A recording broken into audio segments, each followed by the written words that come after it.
Hello, welcome back to another Cox's Bazar blog. বিয়ের পর এটা আমাদের থার্ড কক্সবাজার ট্রিপ। তাও প্রতিবারই যেন মনটা এখানে হারিয়ে যায় নতুন করে। ব্লগটা শুরু করেছি একদম সকাল থেকেই। এই ব্লগে আমি তোমাদের সাথে শেয়ার করব সাইমন হেরিটেজের বাফেট ব্রেকফাস্টটা কেমন হয় অ্যান্ড কক্সবাজার সেকেন্ড ডেটা আমরা কিভাবে কাটিয়েছি সবকিছু নিয়ে। সাইমনের এই রেস্টুরেন্টটা বেশ বড় ছিল। তাদের এই বাফেট ব্রেকফাস্টে ডিফারেন্ট কাইন্ডস অফ খাবার রাখা ছিল। তাদের এই হেলদি কর্নারটা আমার বেশ ভালো লেগেছে। এখানে কোল্ড স্যান্ডউইচ রাখা ছিল, ওটস রাখা ছিল মিল্ক দিয়ে খাওয়ার জন্য। There were so many bakery items here, cake, pastries and lots of delicious sweet treats. Different ফ্লেভারের জেলো রাখা ছিল এখানে শেফস ডিম রেডি করছিল আর যার পার্সোনাল চয়েস অনুযায়ী বললে উনি বানিয়ে দিবে। এখানে জেলি আর বাটার রাখা ছিল ব্রেডের সাথে খাওয়ার জন্য। এখানে আসলে different types of sweet items রাখা ছিল। প্রত্যেকটা খাবারই বেশ মজার ছিল। তাদের chocolate muffin and orange muffin try করি। তারপর এখানে একটা শ্রীলঙ্কান ফুড কর্নারও ছিল। আসলে এখান থেকে কিছু ট্রাই করি নাই, তাই জানি না কেমন খাবার। এখানে রাইস এন্ড পরোটা দিয়ে খাওয়ার জন্য ডিফারেন্ট টাইপস অফ খাবার রাখা ছিল। আমার কাছে পার্সোনালি তাদের এই ভুনা খিচুড়িটা খুব ভালো লেগেছে। আপনারা কারা কারা সাইমনের বাফেট ব্রেকফাস্ট ট্রাই করেছেন জানাবেন আমাকে। স্টিম রাইসও রাখা ছিল।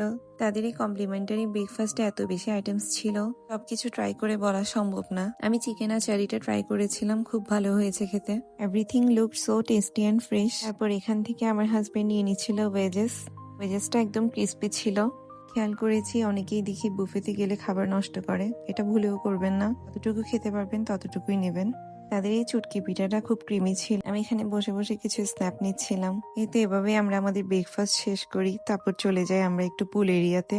আজকের সকালটা একদম ফ্রেশ ছিল, কোনো বৃষ্টি পড়ছিল না, বাট মেঘলা ছিল হালকা হালকা। We took a small walk around the pool area just for relax and capture some beautiful photos and videos. Actually he is my personal photographer. খুব সুন্দর ছবি এবং ভিডিও করে দেয়। তারপর আমরা অনেকক্ষণ রেস্ট নিয়ে বিকালের দিকে বের হই সানসেট দেখার জন্য।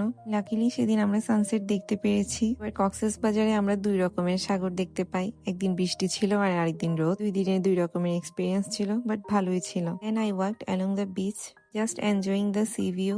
It felt so peaceful and fresh. এত সুন্দর সমুদ্রের গর্জন। আমার হাজবেন্ডের সাথে আমার সমুদ্র দেখার স্বপ্ন এভাবে আল্লাহ সবসময় পূরণ করুক। সবাই আমাদেরকে দেখে মাশাআল্লাহ বলতে ভুলবেন না। তারপর বিচে সানসেট দেখার পর আমরা চলে যাচ্ছিলাম একটু বার্মিস মার্কেটের দিকে। আমার এর আগে বার্মিস মার্কেট আসা হয় নাই, এজন্যই এসেছিলাম। এখানে সব দোকানেই শুধু আচার দেখতে পেয়েছি। ভ্যারাইটিস টাইপস অফ আচার এখানে ছিল। অনেক রকমের পার্ল প্রোডাক্ট ছিল এখানে। যারা কক্সবাজারে বার্মিস আচার কিনতে চান তারা এখান থেকে নিতে পারেন। অনেকক্ষণ ঘোরাফেরা করার পর বাসায় চলে আসি। বাসায় এসে আমি একটা ভিডিও শুট করি। এরপর আমি আমাদের জন্য কফি বানাচ্ছিলাম। এখানে যে কমপ্লিমেন্টারি কফিগুলো দেওয়া থাকে ওইগুলো দিয়ে আমি কফি বানিয়েছিলাম। আমরা রুমে এসে দেখি সেদিন স্ন্যাক্স রাখা ছিল। আজকের ব্লগে এতটুকুই। নেক্সট ব্লগে বলবো ডিনার কোথায় করেছি সবকিছু। Thanks for watching my blog. কোনো